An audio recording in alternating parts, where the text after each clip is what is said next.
Assalamualaikum warahmatullahi wabarakatuh. Siapa Dajjal ini? Apa sifat-sifatnya? Bagaimana sepak terjangnya? Kenapa Nabi SAW menggolongkan Dajjal ini termasuk fitnah yang paling besar secara mutlak yang ada di permukaan bumi? Bagaimana Dajjal bisa berkuasa selama 40 hari? Siapa para pengikutnya? Dan bagaimana Dajjal bisa dikalahkan dan dibunuh? Nabi SAW bersabda, "Thalathun idza kharajna la yanfa'u nafsan imanuha lam takun amanat min qablu aw kasabat fi imaniha khairan." Kata Nabi SAW, ada 3 perkara.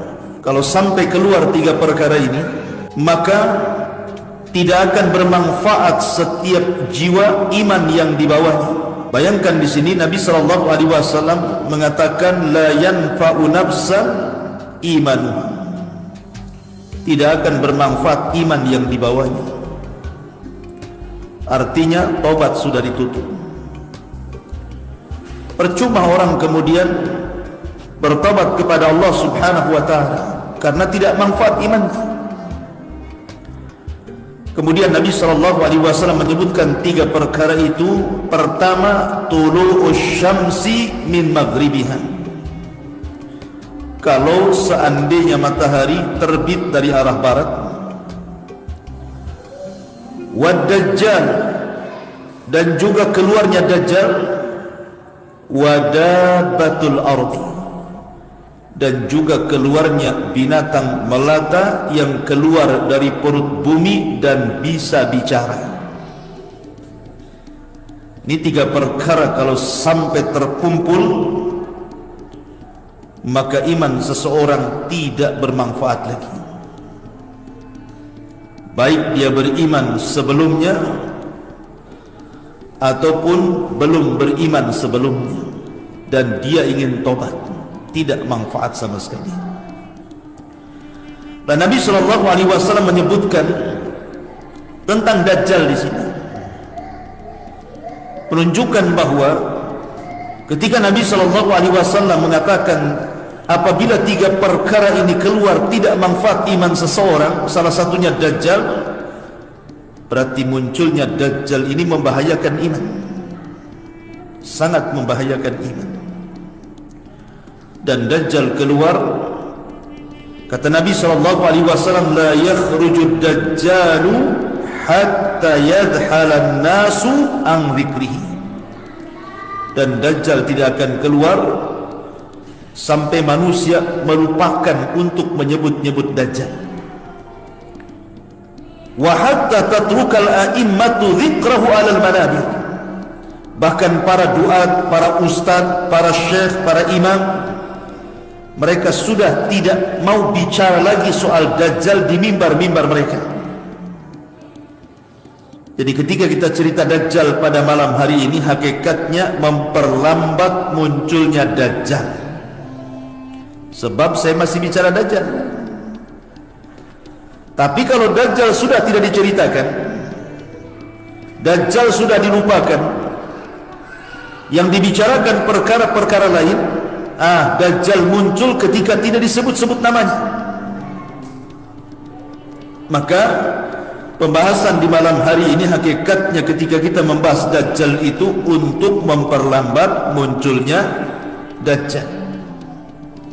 Jangan pula sombong kapan Dajjal muncul, biar saya hadapi si Dajjal itu. Emang siapa anda? Masyarul muslimin yang dimuliakan Allah Azza wa Jalla, Dajjal ini berbeda dengan orang-orang yang mengaku Tuhan sebelumnya. Namrud ngaku Tuhan,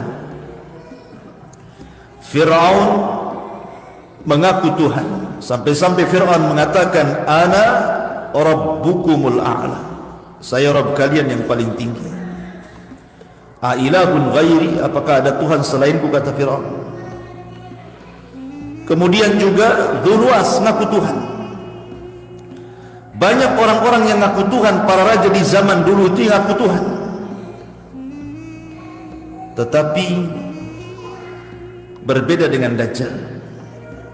Mereka mengaku Tuhan tetapi tidak diberikan keanehan. Allah Subhanahu wa ta'ala tidak berikan kepada mereka, atau tidak takdirkan diberikan sebagian daripada rububiyahnya. Dan mereka menganggap Fir'aun Tuhan itu hanya karena takut saja. Menganggap Namrud itu Tuhan karena takut dibunuh. Begitu juga Dzulwas. Ketika orang-orang Himyar Yaman dipaksa menyembah dirinya hanya takut karena mereka akan dibakar. Tetapi Dajjal berbeda. Manusia mempertuhankan Dajjal itu bukan takut Dajjal, tetapi memang menganggap Dajjal itu Tuhan masalahnya. Kalau orang menganggap Fir'aun Tuhan karena takut sama Fir'aun, kan? Tapi orang mengatakan Dajjal Tuhan itu karena meyakini memang Dajjal itu Tuhan. Ya, karena Dajjal diberikan khawariqul ada, keanehan-keanehan yang tidak biasa dimiliki manusia. Dia bisa merintahkan langit untuk hujan, hujan. Dia bisa merintahkan bumi untuk tumbuh, tumbuh. Dia bisa merintahkan binatang yang sudah mati hidup, hidup. Bagaimana orang tidak menganggap dia Tuhan? Kalau Namrud kan beda. Saya bisa menghidupkan dan mematikan, keluarkan dua orang dari penjara, yang satu dibunuh, yang satu dibiarkan hidup. Saya menghidupkan dan mematikan, katanya. Itu si Namrud tuh. Semua orang juga bisa kayak gitu. Makanya Ibrahim alaihi salatu wassalam menyumpel mulut si Namrud dengan mengatakan, kenapa Ibrahim kemudian tidak menyanggah ketika itu? Bukankah Ibrahim bisa membantah? Ketika Namrud mempermisalkan bahwa Tuhan itu penghidup dan pemati, kemudian dia mencontohkan menghidupkan seseorang dan membunuh yang lainnya, bisa saja Ibrahim membantah, kan? Dan mengatakan bukan begitu maksudnya, yang sudah kau matikan kau hidupkan, gitu maksudnya. Bisa saja Ibrahim membantah seperti itu. Takutnya yang dijadikan contoh Ibrahim sendiri. Sini Ibrahim saya bunuh, kamu nanti saya hidupkan. Takutnya seperti itu. Makanya Ibrahim tidak melanjutkan perdebatan. Ibrahim hanya mengalihkan dengan perdebatan yang lain. Fa innallaha ya'ti bisyamsi minal masyriq fa'ti biha minal maghrib. Tuhanku setiap hari terbitkan matahari dari timur. Sekarang kau balik, terbitkan dari barat. Fa buhital ladzi kafar. Namrud diam. Siapa yang bisa membawa matahari ke arah barat kecuali Allah Azza wa Jalla? Artinya bahwa ketuhanan mereka lemah. Beda dengan Dajjal. Dajjal ini memang diberikan khawariqul ada, diberikan keanehan-keanehan sehingga wajar dia mengaku Tuhan. Dan orang yang menuhankan Dajjal bukan karena takut Dajjal, karena memang mereka yakin Dajjal itu Tuhan. Itulah makanya Rasul mengatakan tidak ada fitnah sejak Allah ciptakan Adam sampai kiamat yang lebih besar melebihi Dajjal. Maksudnya dia pesaing Tuhan, gitu masalahnya. Dan Dajjal diberikan seperti itu hanya untuk ibtila, menguji iman manusia. Ma'asyiral muslimin yang dimuliakan Allah Subhanahu wa taala. Di zaman Nabi sallallahu alaihi wasallam, Nabi pernah kedatangan rombongan dari Bani Tamim. Beberapa orang datang kepada Nabi sallallahu alaihi wasallam untuk mengislamkan diri. Dan itu disebutkan di dalam riwayat Muslim yang sangat masyhur tentang kisah yang diceritakan oleh Fatimah bintu Qaisin tentang seorang sahabat Nabi sallallahu alaihi wasallam yang bernama Tamim ibn Aus ad-Dari radhiyallahu anhu. Tamim ibn Aus Ad-Dari ini ikhwan, sahabat yang banyak berjasa, walaupun dia belakangan masuk Islam, tetapi Allah anugerahkan kecerdasan yang luar biasa. Dia bisa menghafal Quran dengan singkat, dan dia selalu menghatamkan Al-Quran hampir setiap malam. Sampai-sampai para ulama mengatakan tidak ada manusia yang menghatamkan Al-Quran dalam satu rakaat salat kecuali 4 orang. Pertama Utsman ibn Affan radhiyallahu an, yang kedua Tamim ibn Aus Ad-Dari yang kita akan ceritakan kisahnya, kemudian yang ketiga Abu Hanifah, yang keempat saya lupa. 4 orang ini mereka selalu menghatamkan Al-Quran dalam satu rakaat salat witir. Anda bisa bayangkan, salat witir kan satu rakaat, dihatamkan Al-Quran dari Al-Baqarah sampai Qul a'udzu birabbin nas. Jangankan 30 juz ya, salat tarawih itu 2 juz saja. Besoknya dah asam urat kaki antum. Nggak, males salat di Jabal Uhud kan, lama. Enak di masjid ini yang umum ini, cepat. Rakaat kedua kulhu terus kan. Ma'asyiral muslimin yang dimuliakan Allah Azza wa Jalla, Tamim bin Aus Ad-Dari ini karena dia seorang pelaut sehingga punya kepiawaian, kecerdasan. Beliaulah yang pertama kali membuat mimbar Nabi. Dulu Rasul kalau khutbah di atas kayu pelepah kurma, akhirnya dibuatkan mimbar oleh Tamim ibn Aus Ad-Dari. Nah, semacam ini mimbar. Kemudian dulu masjid Nabi SAW gelap, maka dibuatkan oleh Tamim ibn As'ad Ad-Dari ini lampu. Ya mungkin zaman dulu kayak lampu templon, patromak gitu mungkin ya. Macam itulah, masih pakai media minyak. Belum ada listrik lah di zaman itu, apalagi ATB. Ma'asyiral muslimin yang dimuliakan Allah Azza wa Jalla. Jadi banyak jasa Tamim ibn Aus Ad-Dari. Lah Tamim ibn Aus Ad-Dari kan dulunya seorang Nasrani, dan dia seorang nahkoda kapal, membawa 30 awak kapal, kemudian melaut di tengah laut. Allah takdirkan kapalnya itu diombang-ambing gelombang, wallahu alam apakah lautan yang diarungi oleh Tamim ibn Aus Ad-Dari ini adalah lautan Yaman ataukah lautan yang ada di Syam, wallahu a'lam. Tidak jelas riwayatnya. Yang jelas bahwa Tamim ibn Aus Ad-Dari terapung di tengah lautan, dipermainkan ombak dan gelombang, akhirnya terhempas kapalnya sampai ke sebuah pulau. Lah ketika itu maka mereka pun pingsan. Ketika mereka sadar, disangkanya mereka sudah mati.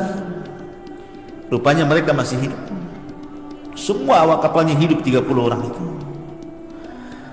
Lah akhirnya kemudian Tamim bin Ad-Dari, karena dia pemimpinnya, berusaha untuk mencari sesuatu, tetapi di hadapannya hutan belantara. Mereka ingin mencari sesuatu, entah makanan, entah apa gitu ya, buah-buahan dalam hutan itu. Masuk ke dalam hutan. Rupanya di dalam hutan dia berjumpa dengan makhluk yang berbulu sangat tebal. Saking tebalnya bulu itu, sampai-sampai Rasul dalam riwayat Muslim itu tidak diketahui mana dubur, mana kubul. Karena banyak bulunya. Ini mana depan, mana belakang nggak tahu nih. Bulu semua binatang ini. Kemudian tiba-tiba binatang ini bisa bicara pula. Kemudian orang-orang ini dicegat oleh binatang ini. Kemudian Tamim ibn Aus Ad-Dari dan orang-orang yang mengatakan, wailaki man anti, celaka engkau, siapa kamu? Maka tiba-tiba binatang yang berbulu ini mengatakan, ana jassasah, saya adalah jassasah. Jassasah itu bahasa Arab, diambil dari kalimat jasus. dan dalam bahasa kitanya artinya mata-mata. Mata-mata dalam bahasa Arab disebut jasus, dalam bahasa kitanya mata-mata. Interpol, tukang cari berita. Mata-mata siapa? Maka ulama mengatakan bahwa jassasa ini adalah mata-matanya Dajjal untuk mencari-cari berita di luar sana. Berjumpa dengan rombongan Tamim ibn Aus Ad-Dari. Ketika ditanya siapa engkau wahai jassasa, jassasa tidak mau menjawab, cuman dia mengatakan kepada Tamim ibn Aus Ad-Dari ini, ya ayyuhal qaum intaliqu ila hadzal rajulul ladzi fid dairi fa innahu ila khabarikum bil ashwa. Kata jassasa pada rombongan Tamim ibn Aus Ad-Dari ini, wahai kaum, sebaiknya masuklah kau ke dalam hutan sana. Di dalam hutan itu ada bangunan bekas tempat ibadahnya orang Yahudi. Di situ ada seorang laki-laki yang sudah menunggu kabar kalian dan dia sangat ingin berjumpa dengan kalian. Kagetlah Tamim bin Ad-Dauri. Dia aja nyasar, tiba-tiba ada orang yang nunggu dan sudah rindu ingin ketemu katanya. Akhirnya kemudian dengan takutnya 30 awal ini mengikuti saran jassasa masuk ke dalam hutan. Rupanya ada dair itu tempat ibadahnya orang-orang Yahudi, semacam bukan apa namanya, apa kalau ibadahnya Yahudi itu sinagog. Jadi masuklah ke dalam bangunan yang sudah tua itu.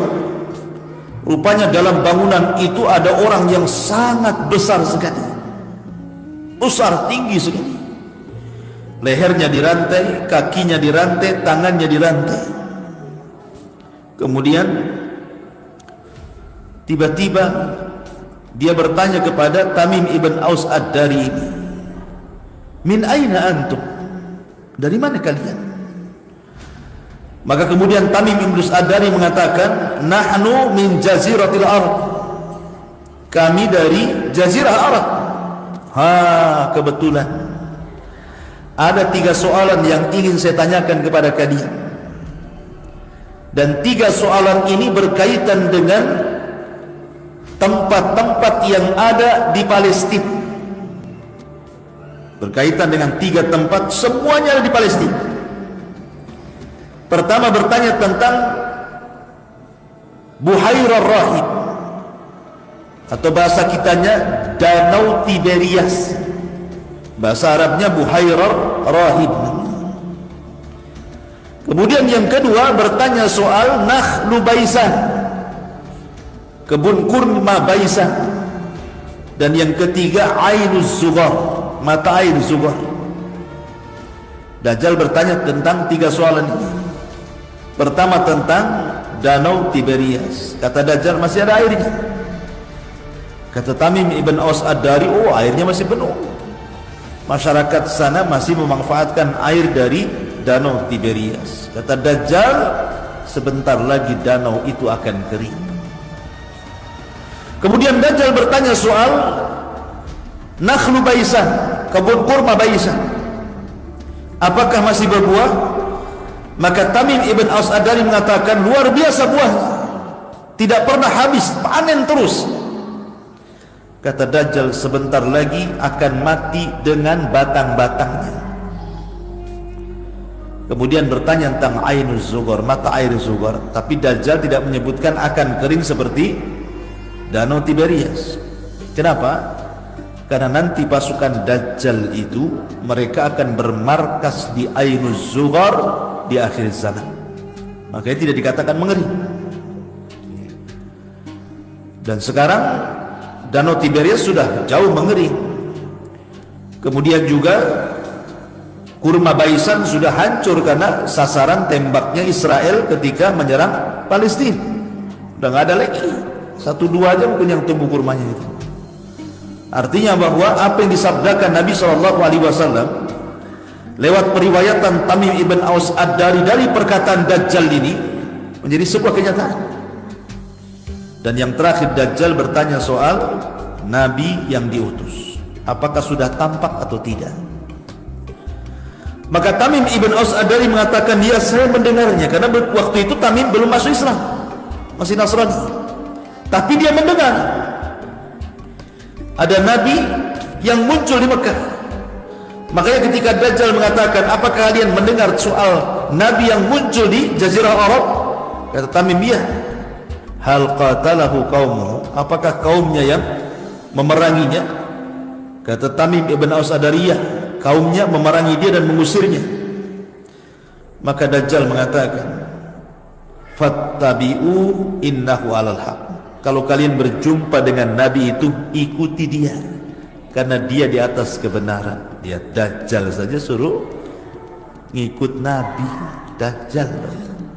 Kata Dajjal, kalau berjumpa dengan orang yang ngaku nabi itu dari orang Arab dan diperangi kaumnya, ikut dia, karena dia di atas kebenaran. Ini Dajjal yang ngomong. Sekarang bukan Dajjal jangan ikut nabi katanya, berarti lebih Dajjal dibandingkan Dajjal lah kan gitu. Dajjal suruh ikut nabi tuh ya. Ini bukan Dajjal jangan ikut nabi katanya. Ma'asyiral muslimin yang dimuliakan Allah Azza wa Jalla. Akhirnya kemudian Tamim bin Ad-Dari ini karena ketakutan keluar, dia lari dari hutan, kemudian mendorong kapalnya kembali, kemudian berlayar kembali sampai akhirnya pulang ke Bani Tamim, ke kampungnya. Maka ketika banyak kemudian pada tahun 9 Hijriah, setelah terjadi Fathu Mekah, banyak kabilah-kabilah itu datang kepada Rasul untuk mengislamkan dirinya. Salah satunya adalah kabilahnya Tamim ibn Aus Ad-Dari, datang kepada Rasulullah, kemudian mengislamkan, ingin masuk Islam. Lah ketika Tamim ibn Aus Ad-Dari ini masuk Islam, maka dia menceritakan kisah perjalanannya. Maka Nabi SAW membenarkan kisah Tamim ibn Aus Ad-Dari karena selaras dengan wahyu yang Allah wahyukan kepadanya. Makanya satu-satunya hadis di mana Nabi mengambil riwayat sahabat, kemudian diriwayatkan oleh Rasul dan diceritakan kepada sahabat yang lain adalah hadisnya Tamim ibn Aus Ad-Dari. Biasanya Rasul bercerita, diambil oleh sahabat ceritanya. Ini enggak sahabat yang bercerita, diambil ceritanya oleh Nabi, diriwayatkan kepada sahabat yang lain. Satu-satunya hadis yang diambil cerita dari sahabat adalah hadis Tamim ibn Aus Ad-Dari, dan hadis ini sahih karena tercantum dalam Sahih Muslim. Apa yang ingin saya petik dari kisah Tamim ibn Aus Ad-Dari ketika berjumpa dengan Dajjal ini? Bahwa Dajjal itu sudah hidup, sebagaimana Isa juga masih hidup. Dua-duanya disebut Al-Masih. Al-Masihu Isa bin Maryam, Al-Masihu Dajjal. Allahumma inni a'udzubika min adzabi jahannam wa min adzabil qabri wa min fitnatil mahya wal mamat wa min fitnatil masihi Dajjal. Dua-duanya disebut Masih. Isa disebut Al-Masih, Dajjal disebut Al-Masih. Dua-duanya hidup. Isa masih hidup hari ini, dan Isa tidak disalib, Isa tidak dibunuh, Isa itu diangkat ke langit.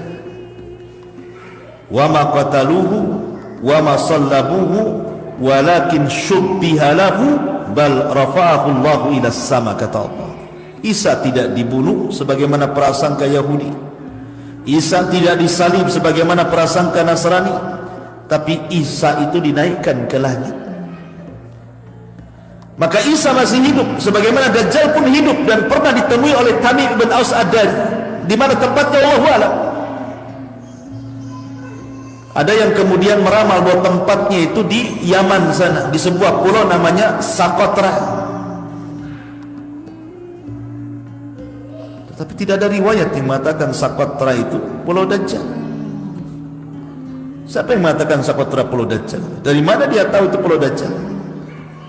Kalau memang tahu pulau Dajjal sama barat sudah dicari Dajjal, itu udah diajak kerjasama.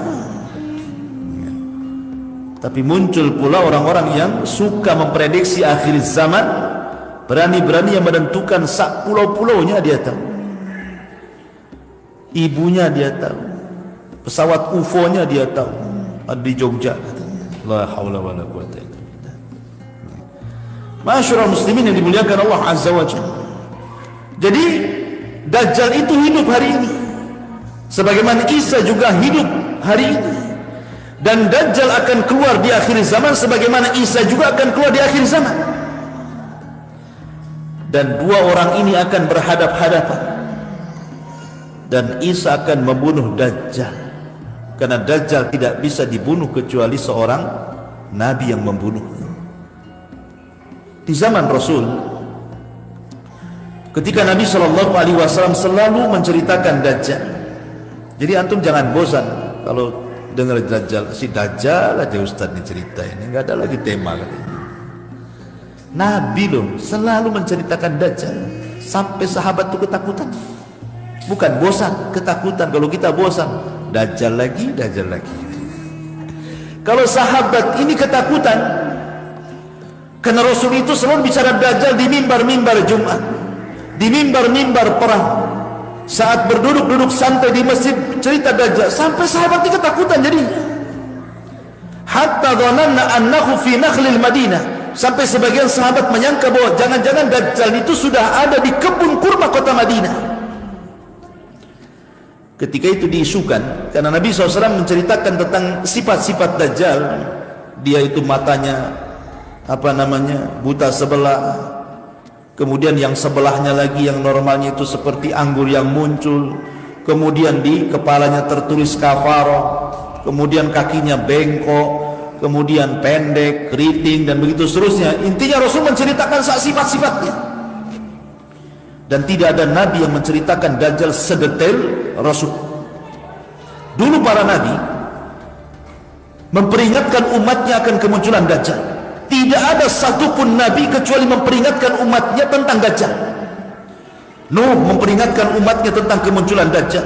Ibrahim memperingatkan umatnya tentang kemunculan Dajjal. Nabi Saleh memperingatkan umatnya tentang kemunculan Dajjal. Nabi Syuaib, Nabi Musa, Nabi Isa, seluruh para Nabi termasuk Nabi SAW.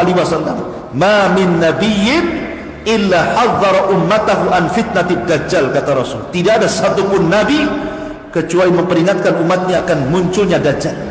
Tapi tidak ada Nabi yang sedetail Rasul ketika menceritakan tentang fitnah Dajjal. Detail sekali Rasul itu, sampai ciri-ciri fisiknya, berapa hari dia tinggal, bagaimana dia cara berlari selama 40 hari, dijelaskan semuanya oleh Nabi SAW. Sehingga setiap hari Rasul bercerita Dajjal, akhirnya sahabat ketakutan, sampai-sampai mereka mengira Dajjal itu jangan-jangan ada di kebun kurma Madinah. Sampai-sampai kabar sampai kepada Rasul tentang anak Yahudi di Madinah itu, di perbatasan kota Madinah. Seorang Yahudi punya anak.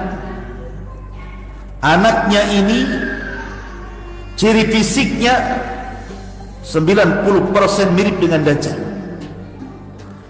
Kemudian anak ini terkenal bersuka berkomat kamit dan suka meramal. Maka tersebarlah isu bahwa anak kecil, anak Yahudi ini adalah Dajjal yang akan keluar di akhir zaman.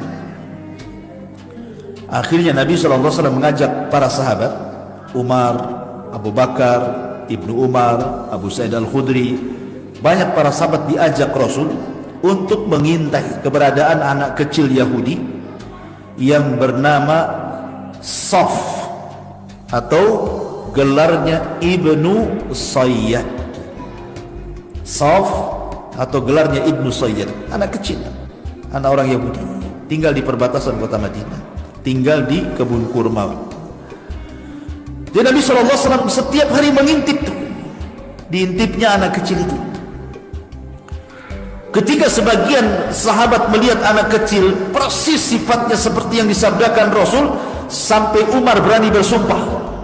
Umar berani bersumpah, wallahi, kata Umar, dia Dajjal. Disusul dengan anaknya Ibnu Umar, wallahi dia Dajjal. Disusul dengan Abu Sa'id Al-Khudri, wallahi dia Dajjal. Disusul dengan Hafsah, wallahi dia Dajjal. Akhirnya banyak sahabat yang bersumpah dia Dajjal, karena mirip sifat-sifatnya masalahnya.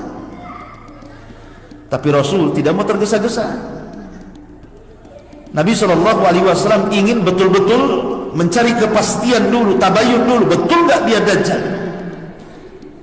Akhirnya suatu hari Nabi SAW betul-betul menginterogasi anak Yahudi ini, si Safi, anak kecil belum balik, dengan mengatakan, ya Saf, atashhadu anni Rasulullah. Hai Saf, mau enggak kau bersaksi saya adalah utusan Allah? Kata Saf, ya, ashhadu annaka rasulal ummi. Kata Saf, ya, aku bersaksi bahwa engkau adalah rasul kepada kaum yang buta huruf. Kemudian kata Saf, atashhadu anni Rasulullah. Sekarang balik, maukah kau bersaksi aku juga Rasulullah? Kurang ajar enggak si Saf ini? Ya. Malah dibalik pertanyaan itu tuh. Maka Rasul mengatakan, ihsya falan ta'dua qadra. Akhirnya Nabi SAW mencoba lagi, karena si Saf ini kan suka komat kamit membaca mantra. Ya, Nabi SAW ketika itu turun surah Ad-Dukhan, dan wahyu kalau turun langsung disimpan di dada Nabi. Maka Rasul ingin menebak surat yang baru turun di dada Rasul kepada Ibnu Sayyad atau Saf ini. Ya Saf, inni khaba'tu laka khab'at. Wahai Saf, di dadaku ada beberapa kalimat, coba tebak kalimat apa. Maka Saf memperhatikan dada Rasul. Tiba-tiba Saf mengatakan, duh, duh, duh. Kata Rasul, ikhsha falan ta'dua qadra. Celaka engkau wahai Saf, engkau tidak akan mampu melewati batas takdirmu.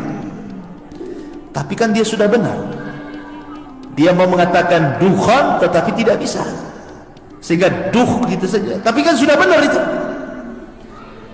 Ketika kemudian Saf ditanya tentang arsy iblis, apa kata dia? Wa kana arshuhu 'alal ma. Istana iblis ada di tengah-tengah lautan, katanya.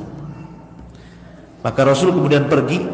Di lain waktu Rasul ingin menyelidiki kembali, tetapi keburu ketahuan oleh ibunya. Langsung dipanggil, ya Saf, inna Muhammadan qad Muhammad sudah datang. Lari si Saf ini ke belakang pundak ibu. Kata Rasul, kalau seandainya ibunya tidak memanggilnya, tentu kenyataan si Saf ini akan terbongkar, apakah dia Dajjal ataukah bukan Dajjal. Tetapi pendapat yang kuat bahwa Ibnu Sayyad ataupun Saf dia bukan Dajjal. Ya, mungkin Dajjal dari Dajjal kecil, tapi bukan Dajjal besar yang akan keluar di akhir zaman. Ada beberapa alasan disebutkan para ulama. Satu, karena si Saf ini setelah besar, setelah dewasa, kemudian dia menikah, punya anak. Sementara Dajjal itu akib, mandul, tidak punya anak. Yang kedua, Saf atau Ibnu Sayyad ini belakangan masuk Islam. Sementara Dajjal di dahinya saja kafara. Semana dia masuk Islam. Yang ketiga, si Saf ini keluar masuk kota Madinah. Dajjal nggak bisa masuk kota Madinah, apalagi kota Mekah.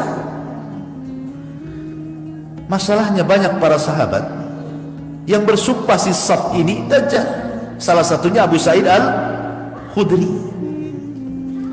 Jadi suatu ketika Saf sudah dewasa, dia ingin pergi haji bersama sahabat-sahabat Nabi di kota Madinah. Berangkatlah rombongan sahabat ini. Rupanya si Saf ini telah dia ketinggalan rombongan. Ketika ketinggalan rombongan, rupanya ada juga yang ketinggalan rombongan, Abu Sa'id Al-Khudri. Sama-sama ketinggalan rombongan. Saf ketinggalan rombongan, kemudian Abu Sa'id Al-Khudri juga ketinggalan rombongan. Lah, Abu Sa'id Al-Khudri adalah sahabat yang bersumpah bahwa si Saf ini adalah Dajjal. Jadi ketika si Saf ini capek, maka dia pun istirahat di sebuah pohon, berlindung di situ. Lewatlah Abu Sa'id Al-Khudri, dipanggil, ya Abu Sa'id, kemari istirahat. Abu Sa'id mengatakan, Dajjal, masa nggak mungkin saya istirahat sama Dajjal kan? Tetapi karena kelelahan juga masalahnya, terpaksalah Abu Sa'id Al-Khudri ikut istirahat tapi menjauh, jaga jarak, ikut protokol kesehatan, jaga jarak, nggak mau dekat-dekat. Masalahnya dia bersumpah bahwa dia dajjal, tahu-tahu kok bersebelahan pula kan itu. Akhirnya si Saf ini menawarkan makanan baik, dia menawarkan makanan minuman, tapi tidak mau disentuh oleh Abu Sa'id Al-Khudri itu, karena dia orang yang bersumpah dia dajjal, tidak mungkin saya dikasih makan, nanti dikasih makan racun pula. Akhirnya kata Saf, ya Aba Sa'id, saya ini sedih, kenapa orang-orang itu menuduh saya dajjal? Dajjal kan mandul, saya banyak anak. Dajjal kan kafir, saya masuk Islam. Dajjal kan tidak masuk kota Madinah dan Mekah, saya bolak-balik kota Madinah Mekah. Ketika itu Abu Sa'id Al-Khudri lembut hatinya, iya juga ya, kalau dia dajjal mestinya kafir, masalahnya endingnya yang gak enak. Kata Safia, Aba Sa'id, tapi kalau kamu ingin tahu di mana dajjal, aku tahu tempatnya. Wah, dengar kalimat yang terakhir ini, langsung ambil barang-barangnya Abu Sa'id Al-Khudri, ngacir dia, ditinggalkannya Ibnu Sayyid ini. Yang gak enak endingnya, tadinya sudah kasihan tuh. Iya juga ya, betul juga si Saf ini, masa dia dajjal? Pas dia ngomong, tapi kalau engkau wahai Aba Sa'id ingin tahu di mana tempat dan posisi dajjal, ku kasih tahu katanya. Takutlah Abu Sa'id, ambil tas lari dia. Masyarul muslimin yang dimuliakan Allah Azza wa Jalla. Tetapi ini masalah khilaf. Ada yang mengatakan bahwa karena masalahnya Ibnu Sayyid ini ketika perang di zaman Khalifah Yazid bin Muawiyah, kemudian jasadnya tidak ditemukan. Dia perang bersama kaum muslimin, tapi jasadnya tidak ditemukan. Hilang kemana, entah berantah hilang. Nah dari sinilah karena tidak ditemukan jasadnya saat peperangan, sehingga menjadi khilaf para ulama apakah dia bersembunyi di sebuah hutan di mana nanti akan keluar di akhir zaman, ataukah dia sudah meninggal layaknya manusia, tidak lewat 100 tahun pasti meninggal dunia.